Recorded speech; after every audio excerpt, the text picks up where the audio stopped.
A landlocked nation, long forgotten in the corridors of global power, has just drawn a line that could shake empires. Burkina Faso, once a mere pawn in the chessboard of others, has signed a secret yet historic military pact with Pakistan and Saudi Arabia.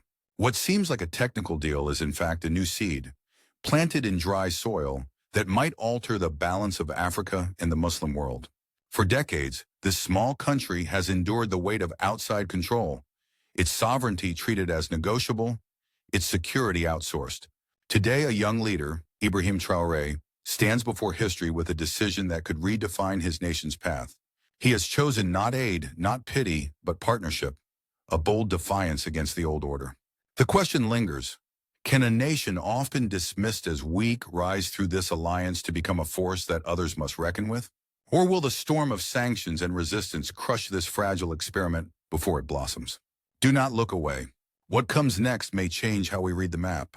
Subscribe and keep watching. It began not with fanfare, but with a quiet, calculated decision.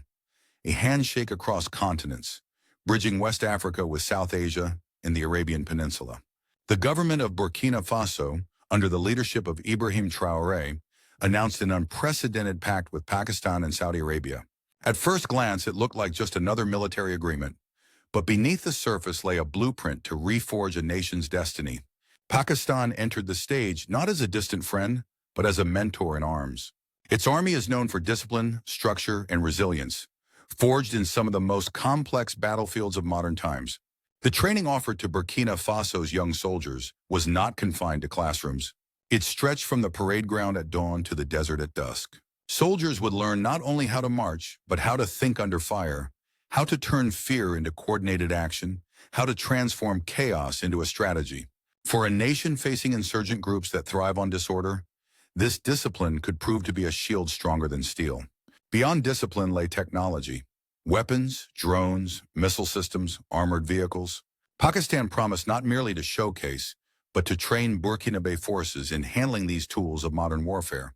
In an age where wars are no longer won by sheer numbers, but by information and precision, drones became the eyes in the sky, and air defense the unseen shield. Burkina Faso's soldiers were taught to read the battlefield like a map of hidden signals, to control the air as much as the ground beneath their boots. But a strong army is not only about firepower. Intelligence, the silent war, plays an even greater role. Pakistan's officers train their counterparts to gather information, to understand the psychology of enemies, to win the trust of local populations. In a land where insurgencies feed off despair and suspicion, this was more than tactics. It was a battle for hearts as much as for territory. And then came the art, often ignored yet decisive: logistics.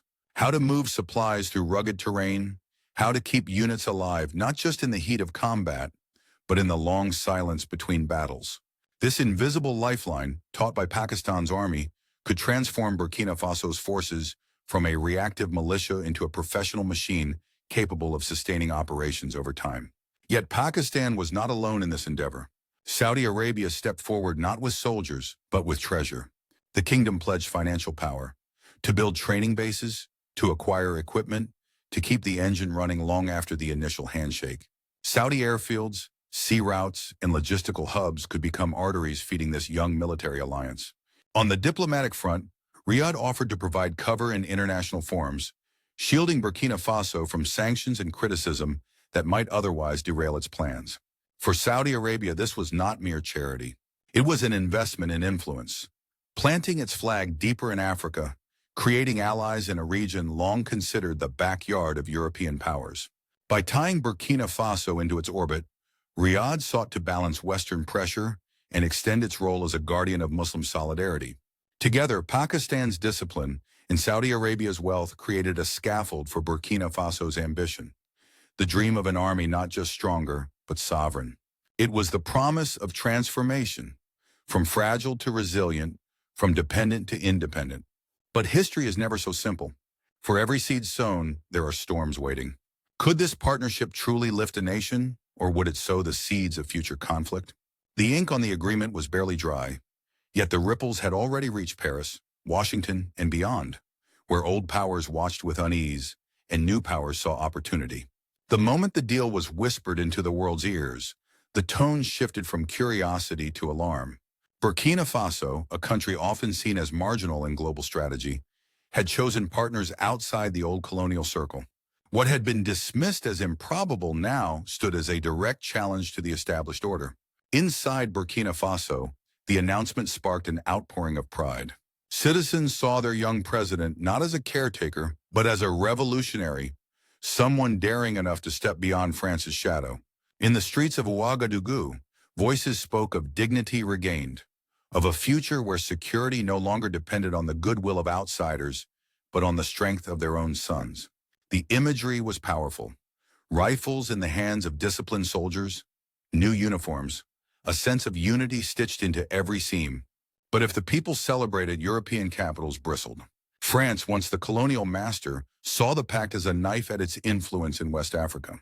Commentators in Paris warned that a militarily revitalized Burkina Faso could undermine French deployments in the Sahel. The European Union followed cautiously, balancing its rhetoric but hinting at possible sanctions should the training and weapons shift the regional balance. In Washington, the mood was more conflicted. On one hand, the United States had long relied on Saudi Arabia as a pillar in its Middle Eastern strategy. On the other, an empowered Burkina Faso working with Pakistan and potentially leaning towards Moscow or Beijing was a scenario that troubled American planners. The Pentagon saw in this deal not only a stronger army, but also the potential entry point for rival powers. Official statements remained measured, but behind closed doors the unease was tangible. Neighboring nations reacted with divided voices. Mali and Niger, themselves gripped by insurgencies, watched with a mixture of admiration and hope. If Burkina Faso could break the cycle of dependency, perhaps they could follow. Some even whispered of a regional alliance, a West African shield built by those once considered weak. Yet Ghana and Côte d'Ivoire, closer to Western partners, took the opposite stance. For them, the deal looked like a spark that could ignite an arms race in the region, forcing them to recalibrate their own military strategies. Meanwhile, the African Union and ECOWAS were caught in the middle. These organizations, tasked with promoting stability, faced a dilemma. Could they embrace Burkina Faso's newfound assertiveness as a path to sovereignty? Or would they side with those warning of destabilization? Their statements so far offered little clarity. The media played its part in shaping the narrative. Local outlets in Burkina Faso portrayed Traoré as a hero, echoing the imagery of independence and strength. Western outlets, by contrast, raised alarms of potential misuse, suggesting that weapons and training might one day be turned inward against dissent. The contrast could not have been sharper. To one side, a revolution of dignity, to the other, a risk of authoritarian entrenchment. At the heart of this storm stood Ibrahim Traoré himself. Barely in his 30s, clad in the uniform of a soldier president, he was compared by admirers to revolutionary leaders of Africa's past. His speeches spoke of sovereignty, of a people who would no longer bow. Yet every word he uttered carried weight far beyond Burkina Faso's borders. Allies cheered, rivals noted, and in distant capitals, strategists adjusted their maps. But admiration and alarm are only the first ripples. Beneath them lies a deeper question. What happens when hope collides with hard reality? When the strength of a nation is tested not in parades, but in the unforgiving arena of politics and survival. The pact with Pakistan and Saudi Arabia was more than a military exercise. Its echoes reached into the daily lives of citizens, into the fragile structures of Burkina Faso's society and politics. For ordinary people, it carried a promise and a peril in equal measure.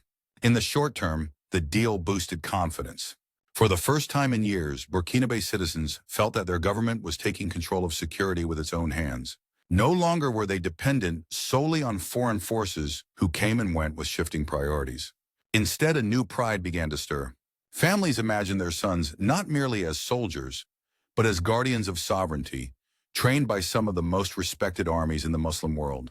The psychological impact was immense. A nation weary of being dictated began to sense it could stand upright. But shadows lurked. International reactions threatened economic retaliation. The possibility of sanctions from Europe or restrictions from the United States loomed over Burkina Faso's already fragile economy. For a country where millions rely on subsistence farming and aid, such external pressures could quickly turn public celebration into hardship. A stronger army does not feed hungry mouths, and the risk of economic squeeze could undermine the very unity the deal was meant to inspire. Domestically, politics grew tense. A powerful military can be both shield and sword, protecting the nation or silencing dissent. Critics worried, would this new force be used against insurgents alone or also against political opponents? Would Traoré remain the revolutionary symbol of dignity or drift into the path where coups turn into regimes of repression? History in Africa has offered both outcomes, and the line between the two is perilously thin. Communities in rural areas, often caught between insurgents and the state, watched with cautious hope. If the new training and weapons brought stability, they could finally farm, trade, and live without fear. Yet if misused, the same weapons could deepen distrust. The battle for legitimacy was not fought only in capitals or on front lines. It was fought in villages where people decided whether to trust the government or turn away. Religiously and culturally, the deal carried weight too. By aligning with Pakistan and Saudi Arabia, Burkina Faso strengthened its ties with the wider Muslim world. This offered solidarity but also raised questions about identity. Would the nation's politics tilt more towards religious framing or remain broad-based? The balance would be delicate, and missteps could divide rather than unite. Yet Ibrahim Traoré's supporters framed the move as a necessity. For them, this was not about ideology but survival. In their eyes, the world had long treated Burkina Faso as expendable, a place where aid replaced dignity and dependency replaced sovereignty. By forging this alliance, Traoré was writing a different script, one where partnership replaced pity. It is here that the story links back to a critical turning point, the Ibrahim Traoré coup that brought him to power. That coup was justified, in the eyes of many citizens, as a revolt against weakness, against leadership that could not protect its people. Now, this pact was framed as the logical continuation, the proof that the coup was not merely about seizing power, but about building a stronger nation. Whether that narrative holds depends on what comes next. For the international community, the tension was palpable. Could Burkina Faso resist the temptations of internal suppression and instead build a truly professional, accountable army? Could it avoid the trap of becoming overly dependent on new patrons while claiming to reject old ones? These were questions with no easy answers. And so, as the soldiers train and the coffers fill, another battlefield opens. Not in deserts or skies, but in the realm of politics and trust. Will this new force defend the nation or fracture it from within? Beyond Ouagadougou's streets, the pact echoed across continents. Every capital with a stake in Africa began recalculating. For Burkina Faso, the deal was survival. For others, it was a signal. The map of influence was shifting. The African Union offered cautious words. Its officials spoke of regional stability and the need for cooperation among member states. Yet behind these phrases lay an unease. Would Burkina Faso's step encourage others to seek their own foreign military patrons? Could a new bloc emerge that sidelined traditional continental frameworks? ECOWAS, already stretched by political crises in Mali, Niger, and Guinea, viewed the move through the prism of precedent. If one member openly sought training and support from Pakistan and Saudi Arabia, others might follow, potentially eroding the authority of regional institutions. Some within ECOWAS quietly acknowledged admiration for Burkina Faso's boldness, but the official stance remained wary. In Europe, the pact was seen as defiance. France, in particular, regarded it as a direct rejection of its historical influence. Newspapers in Paris warned of a strategic vacuum being filled by non-Western actors. Brussels echoed these concerns, noting that increased military capacity outside European partnerships could complicate security cooperation in the Sahel.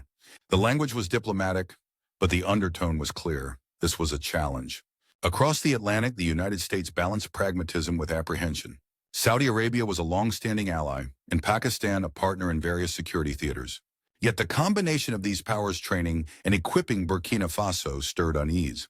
American analysts speculated, would a stronger Burkinabe army gravitate towards Moscow or Beijing in negotiations? Would this embolden resistance against Western initiatives in Africa?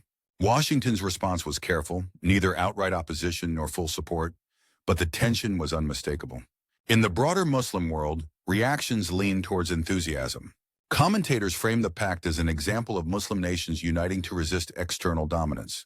Some went as far as to label it a Burkina Faso revolution, not just of arms, but of identity. The symbolism of a small African nation standing up with partners from Asia and the Middle East resonated beyond military calculations.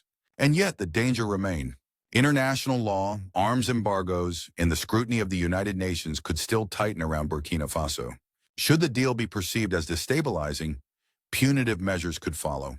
For now, global institutions watched, weighing whether this was a genuine step towards sovereignty or a risky gamble that could ignite further turmoil. But no matter the declarations from Addis Ababa, Paris, or Washington, the decisive battles will not be fought in their halls. They will be fought in the choices Burkina Faso makes. Whether it turns its newfound strength into a bridge or a wall, the alliance was never just about the present, it was about the road ahead. For Burkina Faso, the choices made now will determine whether this pact becomes a stepping stone or a stumbling block. One possible future shines with promise. With disciplined soldiers trained by Pakistan and resources sustained by Saudi Arabia, Burkina Faso could finally stabilize its territory. Villages once haunted by insurgents could reclaim their fields.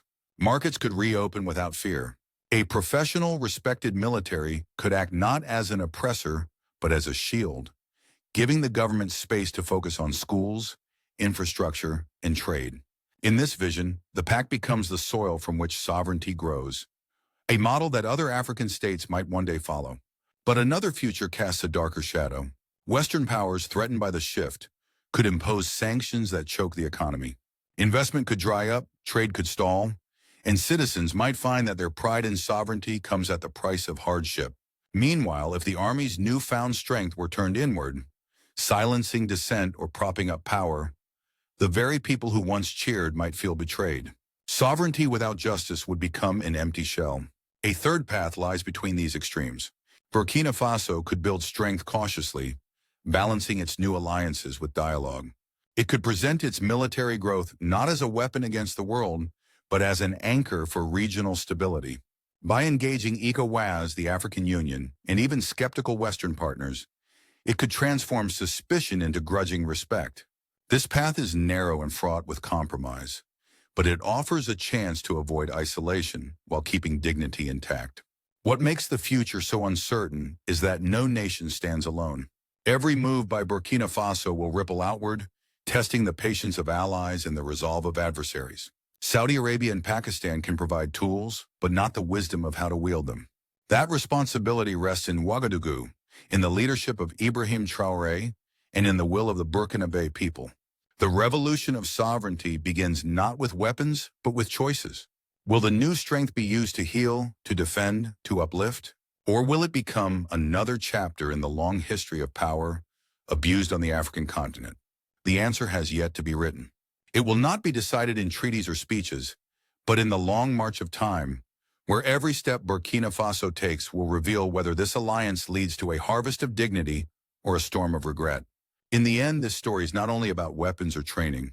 It is about a nation deciding that its future will no longer be outsourced.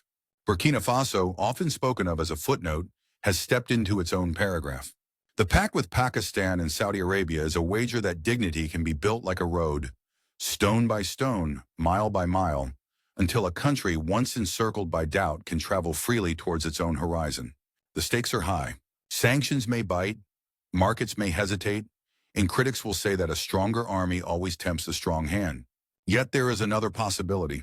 A professional force, accountable and disciplined, can become a shield behind which farmers return to their fields, traders reopen their stalls, and children study under lights that do not flicker at the first rumor of violence. Sovereignty is not a slogan.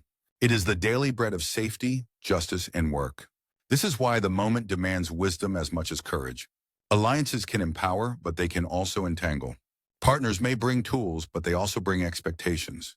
The measure of leadership in Ouagadougou will be whether strength is yoked to service, whether confidence is balanced with restraint. The arc that began with the Ibrahim Traoré coup cannot justify itself through speeches alone. It must prove in the quiet arithmetic of everyday life that citizens are safer, freer, and prouder than before. Beyond headlines, something deeper is stirring.